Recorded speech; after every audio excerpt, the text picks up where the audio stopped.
네, 오늘도 조성우의 퍼스트 클래스로 마지막을 장식해 보겠습니다. SK증권 영업부 PRB센터 조성우 처장 나와 계십니다. 안녕하세요. 네, 안녕하세요. 네. 오늘도 포트 상담 저희가 받고 있습니다. 02000-4822, 02000-4822로 전화 주셔서 조성우 차장에게 직접 여러분들의 포트와 계좌에 대한 고민들 해결해 보시길 바라겠고요. 샵 2034로 문자 남겨주셔도 상담이 가능하니까요. 많은 연락 주시길 바라겠습니다. 네, 오늘은 저희가 시간이 많아서 하나하나 또 시장 얘기를 풀어갈 수 있을 것 같은데. 만담 좀 하고 가겠습니다. 네, 알겠습니다. 그러면 퍼스트 클래스에서 오늘 차장님이 준비해 오신 시장의 이야기, 시장의 주제는 뭔지 지금 바로 만나보시죠.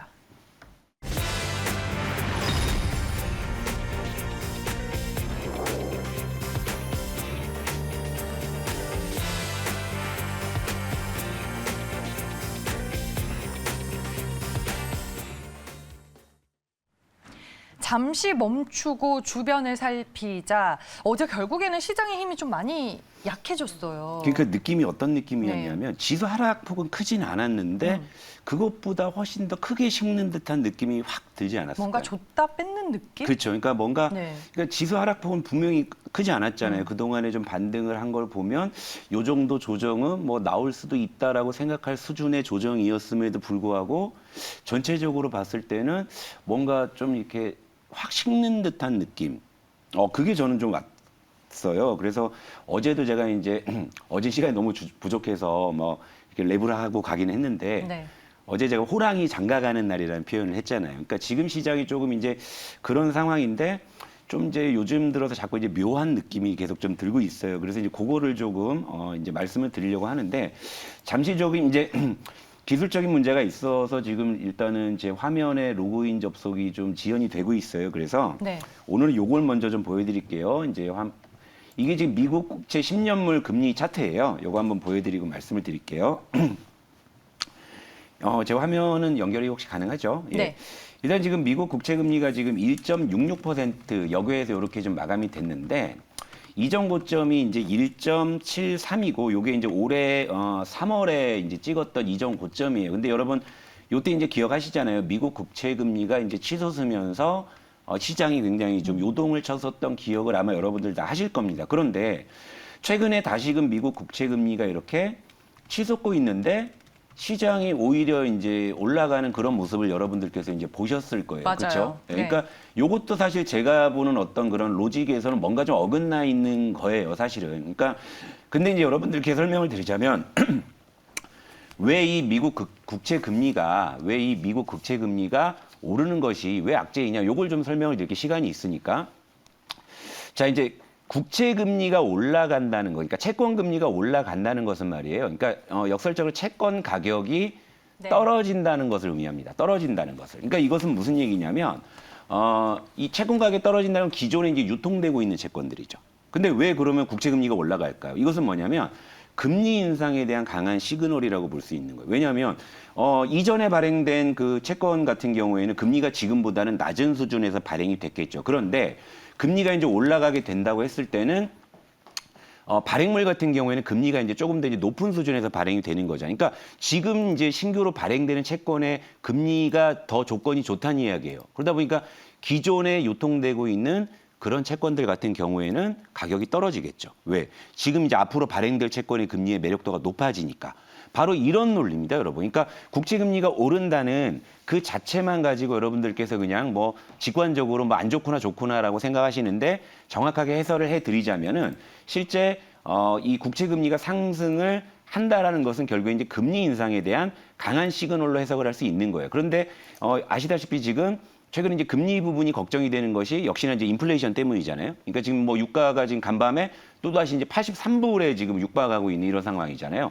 7년 내 최고치를 기록하고 있는 그런 상황이에요. 근데 이런 어떤 인플레이션 우려라든지 이제 국채 금리의 어떤 상승 같은 경우에는 분명히 시장에 부담을 주었었던 요인이었는데 최근에는 얘들도 오르는데 시장과 같이 올랐잖아요. 맞아요. 그죠? 네. 그러니까 이 부분이 좀 이제 뭔가 묘하고 아이러니하다라는 거죠. 어떻게 보면 공존하기 어려운 그런 현상이 시장에 동시에 벌어지고, 그러니까 해는 쨍쨍한데 비는 오고 있고 이제 이런 상황인 거예요, 지금. 그러니까 이런 부분에 대해서 제가 여러분들께 계속적으로 좀 말씀을 드리고 있는 것이고요. 네. 그리고 지금 이제 환율도 이제 말씀을 드리자면 지금 원달러 환율이 지금 1,180원을 하회하고 있단 말이에요. 물론 화면을 보여드리면 말씀드리면 좋은데 일단은 여러분들 다 이제 그런 정도 지표는 체크하시니까 여기에서도 1,175원. 이제 좀 기술적으로 해결이 되고 있으니까요. 예, 제가 보여드리면서 말씀드릴게요.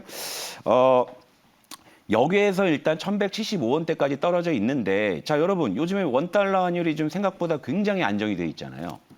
굉장히 안정이 돼 있는데 왜 안정이 될까요? 저도 이제 그 이유를 찾기가 굉장히 어려운 거예요. 자, 환율 한번 이제 구현해서 보여드리면서 말씀을 드릴게요. 네. 자, 제 화면에 잠깐만요. 환율 어디 있냐? 여기 있구나. 네, 환율이요. 예, 환율을 보여드리면 자, 됐습니다. 자, 지금 환율이 어제 역내에서는 1,174원으로 좀 이거 급전직하로 뚝 떨어진 거예요. 근데 지금 우리 대내적인 요인으로 환율이 이렇게 확 떨어질 만한 요인이 있습니까, 여러분? 생각해 보세요. 우리가 뭐 금리를 전격적으로 선제적으로 또 인상한 것도 아닌데, 그죠? 근데 환율은 뚝 떨어진 거예요. 근데 보통 이렇게 환율이 떨어지면 외국인들이 확 코스피를 막 듬뿍 담아주면 좋을 것 같은데 또 그렇지도 않아요. 맞아요. 네, 그러니까 뭔가 굉장히 아이러니한 상황들이 계속 벌어져요. 그러니까 근데 이제 이 환율 같은 부분은 최근에 이제 원화가 갑자기 이렇게 이제 단기적으로 강세로 확 돌아선 것은 저는 아무래도 이제 중국에서 최근에 이제 그 위안화 절상을 계속 하고 있으니까 그쪽에 좀 연동된 작용이 아닌가 이런 거죠. 그러니까 물론 이제 우리나라와 중국은 다른 나라고 다른 영역이지만 또 이제 외국에서 보기에는 그냥 아시아 섹터라고 해서 또 이제 동일시하는 경향들이 있거든요. 그러니까 위안화가 절상되니까 거기에 패그된 그런 어쩐 쪽에서는 그냥 이제 원화도 그냥 같이 좀 이제 강세로 좀 일시적으로 가는 뭐 그런 정도로는 좀 제가 좀 추정이 가능합니다만 절대 지금의 어떤 이 원화 강세가 우리 대내적인 요인은 분명히 좀 아니라는 것만큼 분명하단 말이에요. 그러니까 외국인이 안 사는 것일 수도 있겠다 이렇게 이제 생각을 할 수 있는 거고.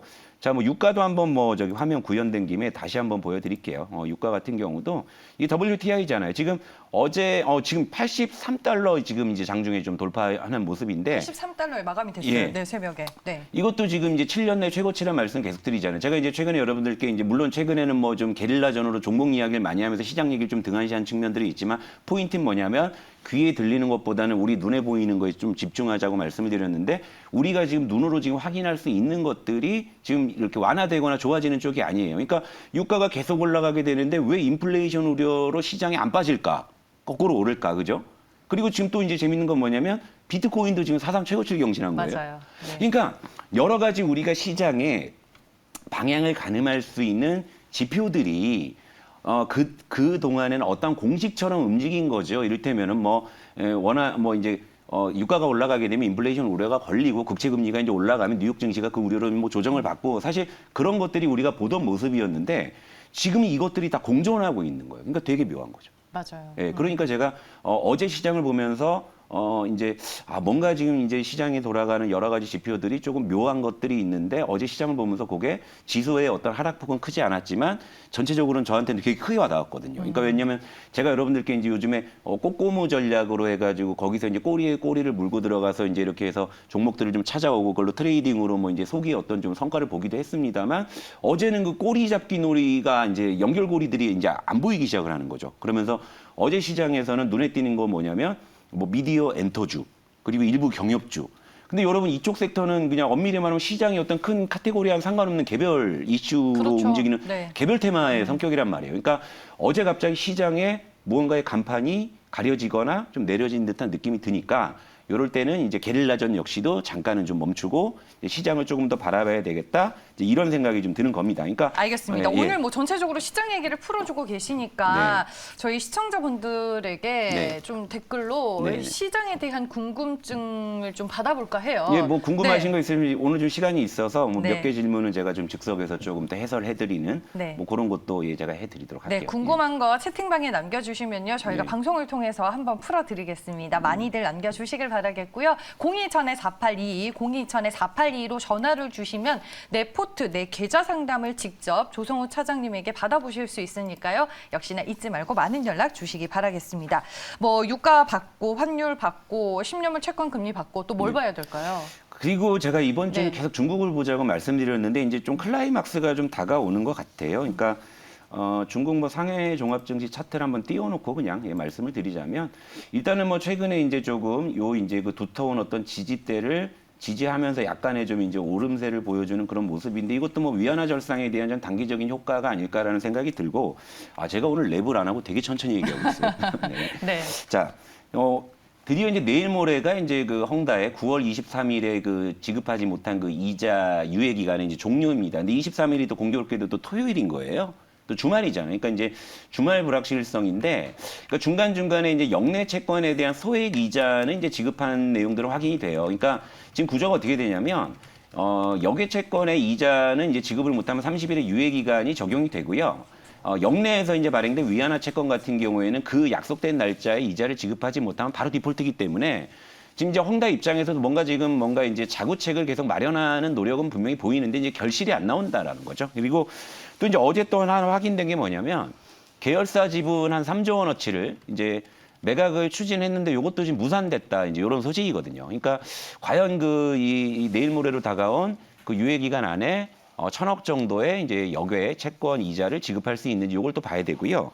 그리고 이제 또 하나 이제 재밌는 건 뭐냐면 헝다가 이제 홍콩 거래소에다가 이제 오늘부터 주식 거래를 재개하겠다는 신청을 했어요.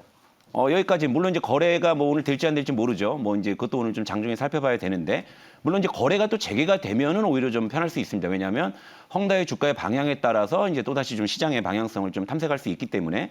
근데 되게 재밌는 건 오늘부터 거래 재개를 하겠다고 신청을 했는데 여기에 이제 또 따라붙는 주석이 뭐냐면 그렇다고 해서 지금 우리가 해야 하고 있는 금융 의무를 이행할 수 있다고 보장하지 못한다. 이러고 신청한 거예요.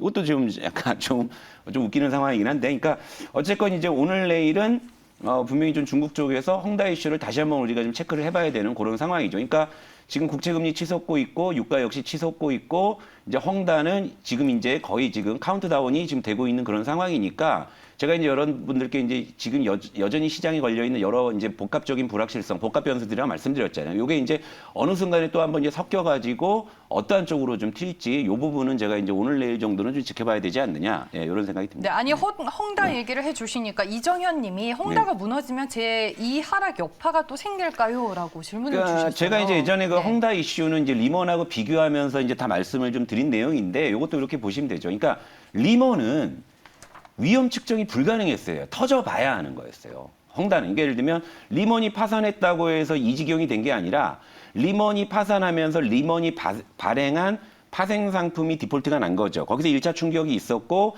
그리고 리먼이 발행한 파생 상품과 다른 금융회사가 발행한 파생 상품을 막 섞어서, 그러니까 리먼 사태가 여러분 그 빅쇼트라는 영화 보시면은요 리먼이 참 아주 잘 이렇게 나레이션이 돼 있는데 그걸 보면은 결국에는 한번 터지니까 언제 멈출지를 몰랐던 거예요. 그러니까 지수가 막 반토막 나고 난리가 나니까 그제서야 이제 보니까 이제 더 이상 터지는 거 없네 하면서 바닥 잡은 거거든요. 근데 헝다는 그래도 리먼하고는 좀 다른 게 그래도 얘들이 지금 얼마의 부채가 있고 언제 어디까지 얼마를 내야 되고 하는 것들이 어느 정도는 측정이 가능해요. 그러니까 리먼급은 분명히 아닌 거예요. 그런데 그렇다고 해서 헝다가 디폴트 난다고 해서 시장이 디폴트 났니? 우린 갈 길 간다라고 하진 않을 거란 말이죠. 그러니까 헝다를 우리가 좀 봐야 된다는 거죠. 당장에 지금 걸려 있잖아요, 간판이. 리먼은 이게 지금 디폴트가 날지 안 될지 이게 예측이 불가능한 거였는데 이제 헝다는 우리가 벌써 지금 뭔가 예측하고 있잖아요. 23일까지 9월 23일에 지급하지 못한 이자를 지급하면 헝다 이슈는 또 어느 정도 이제 그냥 미봉책으로 뭐 이렇게 해서 좀 갈 수 있는 건데 만약에 내일 모레 그 1,000억마저 지급이 안 된다고 했을 때는 공식적으로 디폴트다. 그죠? 그러니까 이런 것들이 예측이 가능하죠. 근데 다만 중요한 건 그렇다고 시장의 충격이 아예 없을 수는 없으니 그러니까 이런 부분은 우리가 좀 신경을 쓰자는 이야기고요. 알겠습니다. 네. 헝다는 그럼 여기에서 넝쿨린 말처럼 패스를 하고 네네. 신동진 님이 조 차장님은 단기 하방을 어느 정도로 보고 계시는지 궁금하다고. 이거 저 미아리 점쟁이가 아니니까. 제가 그러니까 요즘에 사실 제가 이 포트 상담, 종목 상담하면은 제일 좀 난감한 게 특히 이제 그 개별주가 이제 급등할 때 추격 매수하셔서 이렇게 물리신 분들이나 바이오 주식 같은 거 많이 물리신 분들이 계신데 솔직히 모르거든요, 저는. 그러니까 모르면 모른다고 말씀을 드려요. 특히 제가 바이오 주식도 잘 모르고 또 이제 개별주가 이제 급등했을 때는 이게 굉장히 이제 수급이 밀려 들어오면서 급등한 거기 때문에 사실 이거는 속된 말로 그거 세력맘이지, 그죠? 그런 거잖아요. 근데 네. 굉장히 예측하기 어려운데 저는 진짜 모르는 거는 모른다고 말씀드리는 게 여러분들께 드릴 수 있는 최선인 것 같아요. 그러니까 단기 하방을 뭐 어디까지 본다 이건 사실 미아리 점쟁이 수준의 예측이기 때문에 저는 사실 모르겠습니다만 그러니까 코스피 차트 한번 보면서 말씀을 드리자면 네.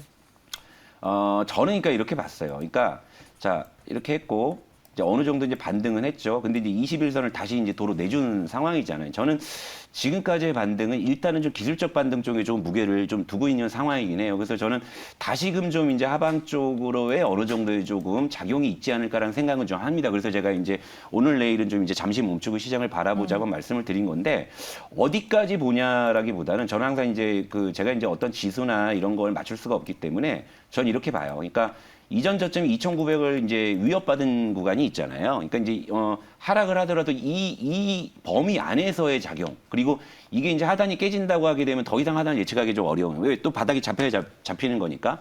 네. 이런 정도로 말씀드리는 게 좋을 것 같습니다. 네, 알겠습니다. 그리고 꿈과 희망님께서 포트 구성은 몇 종목으로 운용이 좋을까요? 개인적으로 5종목 예정입니다라고 하시는데. 우리 퍼스트 클래스가 네. 원래 이제 정규 종목 기준으로 이제 5종목 이내로 하고 있는 건데 요즘은 제가 정규 종목은 하나고 지금 트레이딩 종목 중에 아직 우리가 전투하고 있는 게 이제 JN케이터하고 어제 말씀드린 MS 오토텍 요 정도죠. 그러니까 우리 퍼스트 클래스도 지금 공식적으로 접근하고 있는 거는 지금 3종목 정도죠. 그러니까 종목은 굉장히 제가 좀 제한하고 있는 그런 상황이고 예를 들면 이제 동국 SNC나 뭐 우수 AMS 같이 이제 목표가를 뭐 달성하거나 소기의 목적을 달성한 거는 그냥 바로바로 전 치워버려요. 그러니까 물론 이제 그 이후에도 여러분들이 그걸 뭐 이제 들고 계시면서 뭐 초과 수익을 내고 이런 부분들은 솔직히 순전히 여러분들의 영역이고 여러분의 능력이신 거죠. 그러니까 종목은 지금은 굉장히 좀 압축하고 있고 이제 예를 들어 드리면 지금 현금 비중은 절반 이상 정도는 좀 갖고 계시는 쪽이 맞지 않나?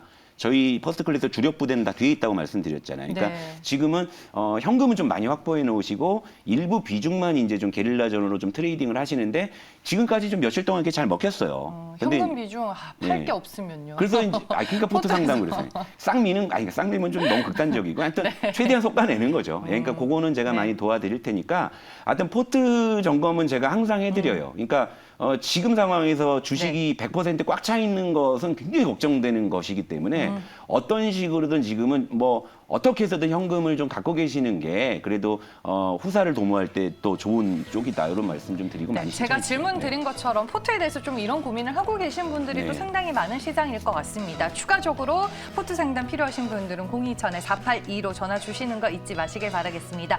무료 상담이니까요. 주저하지 마시고 많은 연락 주시고요. 저희는 벌써 인사드려야 할 시간이 됐네요. 오늘도 끝까지 함께해 주신 여러분 고맙습니다.